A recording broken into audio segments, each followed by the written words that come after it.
তো এখন আমরা দেখব বাংলা সাহিত্যের প্রথম যা যা আছে। তো নাটক, বিখ্যাত উপন্যাস, বিখ্যাত প্রবন্ধ, কাব্য, ভ্রমণ কাহিনী, আত্মজীবনী ও স্মৃতিকথা।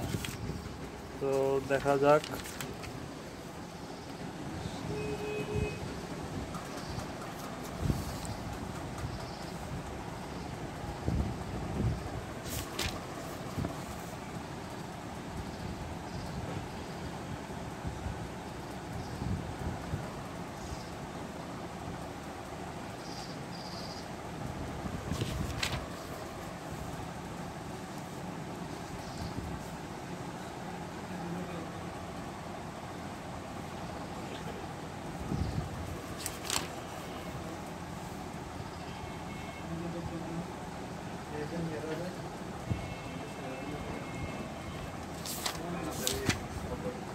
আচ্ছা, তো বাংলা সাহিত্যের প্রথমের মধ্যে পড়বে আপনার ছাপার অক্ষরে প্রথম বাংলা বই হচ্ছে কৃপাশাস্ত্রের অর্থভেদ, যেটা লিখেছে মনোয়েল দা আশ্রম স। এরপর প্রথম মুদ্রিত গ্রন্থ, এটা হচ্ছে কথোপকথন, যেটা লিখেছে উইলিয়াম ক্যারি। তো প্রথম মুদ্রিত গ্রন্থ আর ছাপার অক্ষরে প্রথম বাংলা বই, দুটার মধ্যে একটু পার্থক্য আছে। তো প্রথম মুদ্রিত বই উইলিয়াম ক্যারি, কিন্তু ছাপার অক্ষরে প্রথম বাংলা বই কৃপাশাস্ত্রের অর্থভেদ। এরপর প্রথম অভিধান সংকলন করেছে রামচন্দ্র বিদ্যাবাগীশ। বঙ্গ ভাষাবিধান। প্রথম বাংলা অনুবাদ রামায়ণ কৃত্তিবাস ওঝা। এরপর তারপর হচ্ছে আর কি আছে, উপন্যাস তো আমরা জানি। তারপর প্রথম রোমান্টিক উপন্যাস হচ্ছে কি কপালকুণ্ডলা। প্রথম রোমান্টিক উপন্যাস কপালকুণ্ডলা। আর হচ্ছে প্রথম গীতিকাব্য সন্দর্শন লিখেছে বিহারীলাল চক্রবর্তী। প্রথম গীতিকাব্য সন্দর্শন। এরপর আছে এখানে বাংলা ভাষার প্রথম নাটক হচ্ছে কি ভদ্রার্জুন, যেটা অবশ্য প্রকৃত নাটক হয়নি আর কি, যাই হোক সেটা হচ্ছে কি ভদ্রার্জুন। এরপর প্রথম সামাজিক নাটক হচ্ছে কুলিনকুল সর্বস্ব। আর ওদিকে প্রথম বিয়োগাত্মক যে নাটকটা লেখছে আর কি ট্রাজেডি, সেটা হচ্ছে যোগেশচন্দ্র গুপ্তর কীর্তিবিলাস। এরপর বাংলা সাহিত্যের প্রথম প্রহসনধর্মী নাটক হচ্ছে একে কি বলে সভ্যতা। এটা হচ্ছে প্রহসনধর্মী প্রথম নাটক। প্রথম সনেট তো আমরা জানি। তারপর প্রথম মহিলা কবি জানি। বাংলা সাহিত্যে প্রথম বাঙালি মুসলমান গদ্য লেখক অথবা মুসলিম নাট্যকার অথবা মুসলিম ঔপন্যাসিক, এই তিনটাই হচ্ছে মীর মোশাররফ হোসেন। আচ্ছা, অক্ষর খোদাইকারী পঞ্চানন কর্মকার। এরপর আমরা দেখব বাংলা নাটক। তো নাটক হচ্ছে 1753 সালে, যে আপনার ওই যে রাশিয়ান যে আছে হেরেশিম লেবেডফ, ইংরেজরা আর কি 1753 সালে ইংরেজরা প্রথমে কলকাতায় এটা নাট্যশালা রঙ্গমঞ্চ প্রতিষ্ঠা করে, যেটাকে বলা হয় ওল্ড প্লে হাউস। তো এর আর কি 40 বছর পরে 1753 সালে রুশ নাগরিক হেরেশিম লেবেডফ বেঙ্গল থিয়েটার প্রতিষ্ঠা করেন। হেরেশিম লেবেডফ 1793 সালে বেঙ্গল থিয়েটার প্রতিষ্ঠা করে, এবং এর 2 বছর পরে 1795 সালে তিনি ডিসগাইজ এবং love is the best doctor নামে দুইটা নাটক তিনি মঞ্চস্থ করেন। আর বাংলা নাটক প্রথম মঞ্চস্থ হয় 1831 সালে। আচ্ছা, নাটক হচ্ছে দৃশ্যকাব্য। আর এখানে দেখেন প্রথম নাটক, সবার আগের যে নাটকটা সেটা হচ্ছে আপনার তারাচরণ শিকদারের ভদ্রার্জুন, এটা হচ্ছে মহাভারতে কিছুটা কাহিনী নেওয়া হয়েছে। আর প্রথম সম্পূর্ণ মৌলিক সামাজিক নাটক হচ্ছে রামনারায়ণ তর্করত্নের কুলিনকুল সর্বস্ব। রামনারায়ণ তর্করত্ন, তো কুলিনদের রত্ন থাকে আর তারা হচ্ছে ভদ্র। আর প্রথম ট্র্যাজেডি নাটক হচ্ছে যোগেশচন্দ্র গুপ্তের কীর্তিবিলাস। প্রথম ট্র্যাজেডি নাটক যোগেশের কীর্তিবিলাস। তো যোগেশের হচ্ছে কি যোগা দিয়ে কীর্তি করছে। আচ্ছা, প্রথম সার্থক নাটক তো শর্মিষ্ঠা। প্রথম সাংগীতিক নাটক শারদোৎসব। তো রবীন্দ্রনাথ ঠাকুরের শারদোৎসব। আর মুসলিম রচিত নাটক হচ্ছে বসন্ত কুমারী। তারপর গ্রাম থিয়েটারের প্রবর্তক সেলিম আদ-দ্বীন। আর বাংলা ভাষায় মুসলমান চরিত্র অবলম্বনে রচিত নাটক জমিদার দর্পণ, যেখানে চরিত্র আছে আবু মোল্লা হচ্ছে প্রথম মুসলিম চরিত্র নাটকে। আচ্ছা, ট্র্যাজেডি, কমেডি ও ফার্সের মূল পার্থক্য জীবনানুভূতির গভীরতায়। আচ্ছা, তারপর কী কী নাটক বিখ্যাত আছে, যেমন রবীন্দ্রনাথের প্রায়শ্চিত্ত, কালের যাত্রা, বিসর্জন, পাশের দেশ, রক্তকবরী, ডাকঘর, অচলায়তন, এগুলো বিখ্যাত। তারপর কাজী নজরুলের আলেয়া, পুতুলের বিয়ে, ঝিলিমিলি, মধুমালা। আলেয়া, পুতুলের বিয়ে, ঝিলিমিলি, মধুমালা। মাইকেলের হচ্ছে শর্মিষ্ঠা, পদ্মাবতী, কৃষ্ণকুমারী, মায়াকানন। মণি চৌধুরীর রক্তাক্ত প্রান্তর, চিঠি, কবর, দণ্ডকারণ্য, পলাশী ব্যারাক, মানুষ। রক্তাক্ত প্রান্তর, চিঠি, কবর, দণ্ডকারণ্য, পলাশী ব্যারাক, মানুষ। আর সেলিম আদ্দিনের খুব গুরুত্বপূর্ণ মুনতাসির ফ্যান্টাসি, কীর্তন খোলা, এই দুটো মেইন। আর যুবতী কন্যারও মনে এটা পড়তে পারেন। তো সেলিমের কি মুনতাসির ফ্যান্টাসির কীর্তন খোলা সেলিমের মুনতাসির ফ্যান্টাসির কীর্তন। আর সৈয়দ শামসুল হক তিনি লিখেছেন পায়ের আওয়াজ পাওয়া যায়, নুরুল দিনের সারা জীবন। পায়ের আওয়াজ পাওয়া যায় আর নুরুল দিনের সারা জীবন। এরপর আপনার নুরুল মোমেন তিনি লিখেছে নেমেসিস আর রূপান্তর, এই দুটো খুব ইম্পর্টেন্ট। নেমেসিসটা বিশেষ করে খুব ইম্পর্টেন্ট। তো নুরুল মোমেন তিনি লিখেছেন নেমেসিস নাটক। এটা সম্ভবত ওই যে আপনার ওই যে খাদ্য মজুত করে সেখান থেকে আর কি সম্ভবত দুর্ভিক্ষের একটা কাহিনী। তারপর মমতাজউদ্দিন লিখেছেন স্বাধীনতা আমার স্বাধীনতা। সৈয়দ ওয়ালিউল্লাহ লিখেছে বহির্পীত, তরঙ্গভঙ্গ, সুরঙ্গ, উজানি মৃত্যু। মনে রাখতে হবে উজানি মৃত্যু কিন্তু একটা নাটক, উজানি মৃত্যু একটা নাটক। বিজন ভট্টাচার্য লিখেছে নবান্ন। আর শওকত ওসমান লিখেছে আমলার মামলা, তস্কর লস্কর। আচ্ছা, এরপর এটা তো আমরা জানি 1753 সালে নেমেসিস নাটক। কোনটি ঠিক? বহির্পীত নাটক। তারপর কোনটি নাটক? শাহজাহান লিখেছে আপনার সিরাজউদ্দৌলা, শাহজাহান। আর হচ্ছে শাহজাহান কি লিখছে? সিকান্দার আবু জাফর লিখছে সিরাজউদ্দৌলা। আর শাহজাহান সম্ভবত লিখছে গিরিশচন্দ্র ঘোষ নাকি যেন। আচ্ছা, এখন বিখ্যাত উপন্যাস আমরা দেখতে পাচ্ছি। প্রথম উপন্যাস রচনার চেষ্টা করছে আমাদের ভবানীচরণ বন্দ্যোপাধ্যায়। তার উপন্যাসের নাম ছিল কমলালয়। তারপর নববিবি বিলাস, এগুলো হচ্ছে তার উপন্যাসের চেষ্টা। ভবানীচরণের উপন্যাস কমলালয়। তারপর বিদেশি লেখছে হ্যানা ক্যাথারিন ম্যালেন্স, ফুলমণি ও করুণার বিবরণ।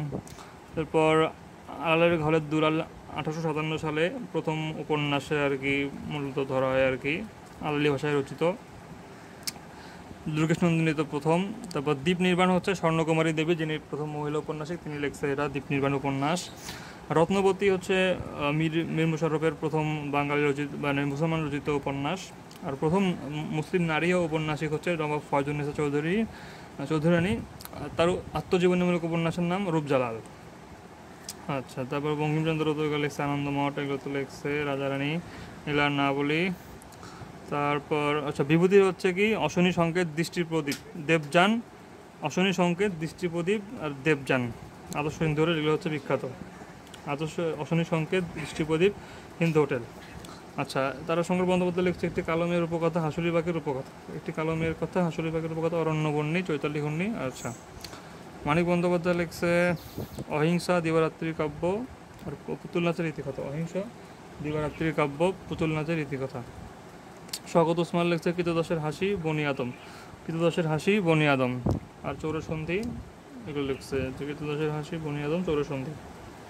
তারপর সুনীল গঙ্গোপাধ্যায় মুক্তিযুদ্ধের পরের কাহিনী নিয়ে লিখছে পূর্ব পশ্চিম উপন্যাস।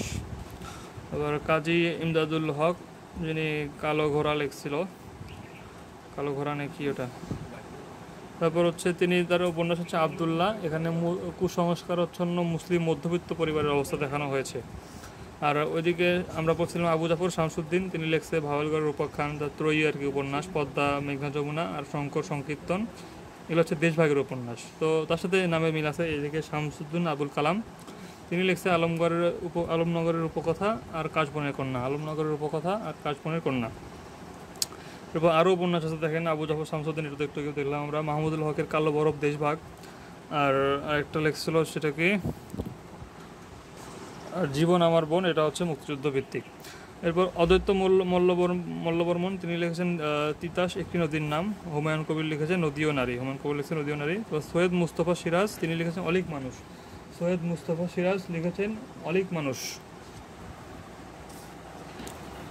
আর বঙ্কিমচন্দ্রের হচ্ছে ত্রয়ী উপন্যাস হচ্ছে আপনার আনন্দমঠ, দেবী চৌধুরানী, সীতারাম। তারাশঙ্কর বন্দ্যোপাধ্যায়ের ধাত্রী দেবতা, গণদেবতা, পঞ্চগ্রাম। তারাশঙ্করের ধাত্রী দেবতা, গণদেবতা আর হচ্ছে পঞ্চগ্রাম। আর আবু জাফর শামসুদ্দিনের বহালগড়ের উপাখ্যান, পদ্মা মেঘনা যমুনা, শঙ্কর সংকীর্তন। গোপাল হালদারের একদা অন্যদিন আর একদিন। আচ্ছা দেখ পরে বললাম না। আচ্ছা দেখেন, জীবনানন্দ দাশ রচিত এই যে কবিতার কথা, এটা কিন্তু একটা প্রবন্ধ গ্রন্থ। এটা হচ্ছে একটা কি প্রবন্ধ গ্রন্থ, কবিতার কথা। অলিক মানুষ লিখেছে কে? সৈয়দ মুস্তফা সিরাজ। অলিক মানুষকে লিখেছে সৈয়দ মুস্তফা সিরাজ।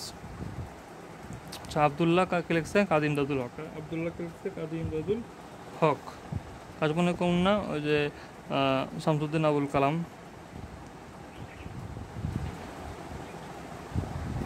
এরপর বাংলা সাহিত্যের দেখেন উল্লেখযোগ্য প্রবন্ধ দেখবো আমরা। তো প্রবন্ধের ক্ষেত্রে সবার আগে প্রবন্ধ লিখছে রাজা রামমোহন রায়, তিনি হচ্ছে প্রবর্তক। ওই যে বেদান্ত যেটা লিখছে আর কি, বেদ থেকে, ওটা হচ্ছে প্রথম প্রবন্ধ। আর হচ্ছে কথ্য রীতিতে প্রথম প্রবন্ধ করে প্যারিচাঁদ মিত্র। আর আধুনিক প্রথম কাব্য আনেন, আধুনিক যুগের প্রথম কাব্য আর কি লেখে আর কি রঙ্গলাল বন্দ্যোপাধ্যায়। আর তারপর হচ্ছে রাজা প্রতাপাদিত্য, এটা হচ্ছে জীবন চরিত্র নিয়ে প্রথম প্রবন্ধ, রামরাম বসু যেটা লিখছে। আচ্ছা, এখন থেকে আমরা প্রবন্ধ কী কী আছে, যেমন আমরা বঙ্কিমচন্দ্রের কমলাকান্তের দপ্তর আছে, তারপর সাম্য আছে, বিবিধ প্রবন্ধ, লোকরহস্য, বিজ্ঞান রহস্য, কৃষ্ণচরিত, মুচিরাম গুড়ের জীবনচরিত, এগুলো হচ্ছে বঙ্কিমচন্দ্রের লেখা। সাম্য কিন্তু আবার যে কাজী নজরুল ইসলাম একটা কবিতা লিখছিল আর কি।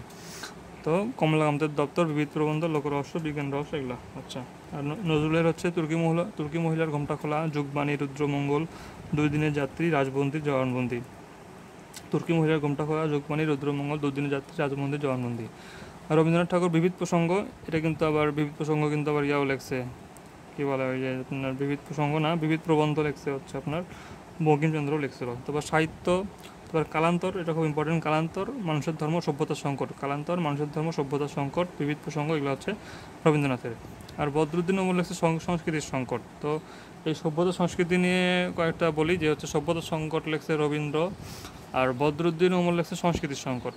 বদরুদ্দিন ওমর লিখছে সংস্কৃতির সংকট, আর সংস্কৃতির কথা লিখছে হচ্ছে মোতাহার হোসেন চৌধুরী, আর সংস্কৃতির ভাঙ্গা সেতু এটা লিখছে সম্ভবত ইলিয়াস।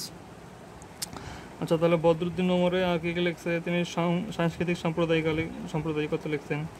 তারপর এদিকে মোতাহার হোসেন চৌধুরী লিখছেন সংস্কৃতিকতা, সভ্যতা, যেটা হচ্ছে ক্লাইভ বেলের সিভিলাইজেশন থেকে অনুবাদ করা হয়েছে। আর সুখ, এটা হচ্ছে বার্ট্রান্ড রাসেলের কনকোয়েস্ট অফ হ্যাপিনেস, এখান থেকেই অনুবাদ করা হয়েছে। তো সুখ আর হচ্ছে সিভিলাইজেশন, সভ্যতা, এটা হচ্ছে মোতাহার হোসেন চৌধুরীর অনুবাদ প্রবন্ধ। আর কালীপ্রসন্ন ঘোষ, তিনি লিখছে প্রভাত চিন্তা, নিভৃত চিন্তা, নিষিদ্ধ চিন্তা। যেহেতু তিনি ওই যে পারিব না এই কথাটা বলিও না, আর শুধুমাত্র চিন্তা করছে যে মানুষ কীভাবে, এই জন্য এত চিন্তা নিয়ে লিখছে। আর ডক্টর লুৎফর রহমান পালাসি, তিনি তো জীবন নিয়ে অবশ্যই সিরিয়াস, এই জন্য মহৎ জীবন, মানব জীবন, উন্নত জীবন, এগুলো হচ্ছে তার। নিহার রঞ্জন রয়, তিনি হচ্ছে বাঙালির ইতিহাস নিয়ে লিখছেন। নিহার রঞ্জন রয় লিখছে বাঙালির ইতিহাস প্রবন্ধ। আর নীরজচন্দ্র চৌধুরী লিখছে আত্মঘাতী বাঙালি। নীরজচন্দ্র চৌধুরী আত্মঘাতী বাঙালি। তো আত্মঘাতী বাঙালিকে নীরজচন্দ্র চৌধুরী। আর বাঙালির ইতিহাস, এটা লিখছে হচ্ছে আপনার নিহার রঞ্জন রয়। মহৎ জীবন, এটা লিখছে লুৎফর। প্রভাত চিন্তা লিখছে কালীপ্রসন্ন ঘোষ। আচ্ছা, এখন হচ্ছে কাব্যে। তো বাংলা সাহিত্যের প্রাচীনতম ধারা হচ্ছে কিন্তু কাব্য, এবং সবচেয়ে সমৃদ্ধ হচ্ছে গীতি কবিতা। আর আধুনিক কাব্যগ্রন্থ লিখছে প্রথম, সেটা হচ্ছে পদ্মিনী উপাখ্যান, ওই যে স্বাধীনতা বিনা, যেটা উক্তিটা ছিল যেখানে আর কি। আচ্ছা, আর আধুনিক বাংলা কাব্যের প্রবর্তক হচ্ছে মাইকেল মধুসূদন দত্ত, এই জন্য তাকে আধুনিক বাংলা কবিতার জনক বলা হয়। আর মুক্ত ছন্দের প্রবর্তক কাজী নজরুল ইসলাম। মুক্ত ছন্দের প্রবর্তক কাজী নজরুল ইসলাম। আচ্ছা, প্রথম মহিলা কবি হচ্ছে আপনার মাহমুদা খাতুন সিদ্দিকা। আর মুসলিম নারী জাগরণের কবি শামসুন নাহার মাহমুদ। আচ্ছা, রবীন্দ্রনাথের এটা তো আমরা কাব্যগুলো জানি, তারপর কাজী নজরুল জানি। এবার জসীমউদ্দিনে দেখেন যে হচ্ছে মা যে জননী কান্দে, কাফনের মিছিল, এগুলো একটু ব্যতিক্রম, এই জন্য এগুলো বললাম। আর দাউদ হায়দারের জন্মই আমার আজন্ম পাপ, জন্মই আমার আজন্ম পাপ। আর বিষ্ণুদের আছে চোরাবালি, উর্বশী ও আর্টেমিস, 7 ভাই চম্পা। বিষ্ণুদের কি আছে? চোরাবালি, উর্বশী ও আর্টেমিস, 7 ভাই চম্পা। এরপর প্রেমেন্দ্র মিত্রর এখানে আছে আপনার প্রথমা কাব্য। তারপর বিরহ বিলাপ, খুব ইম্পর্টেন্ট কায়কবাদের, বিরহ বিলাপ কায়কবাদের। তারপর সুকুমার রায়ের আছে আপনার আবুল তাবুল আর হজবরল, এটা হচ্ছে। এদিকে কামিনী রায় কিন্তু লেখছে পরের তরে, আর সুকুমার রায় লেখছে আবুল তাবুল হজবরল। এরপর আপনার নবীনচন্দ্র সেন লেখছে রৈবতক, কুরুক্ষেত্র, প্রভাস। নবীনচন্দ্র সেন লেখছে রৈবতক, কুরুক্ষেত্র আর হচ্ছে প্রভাস। আর হামিদ আলী লিখছে কাশেম বধ। তারপর আর বাংলা সাহিত্যে সর্বাধিক সমৃদ্ধ হচ্ছে গীতি কবিতা। ফেরদৌসী লিখছে অবশ্যই শাহনামা। আবুল তাবুল লিখছে সুকুমার রায় শাহনামা, এটা হচ্ছে গীতি কবিতা। তারপর মাঝে জননী কান্দে, এটা হচ্ছে আপনার কাব্য। আচ্ছা, বিখ্যাত ভ্রমণ কাহিনী এখানে বলছে যে রবীন্দ্রনাথগুলো ইম্পর্টেন্ট। রাশিয়ার চিঠি, জাপান যাত্রী, জাভা যাত্রীর পথ, ইউরোপ প্রবাসীর পত্র।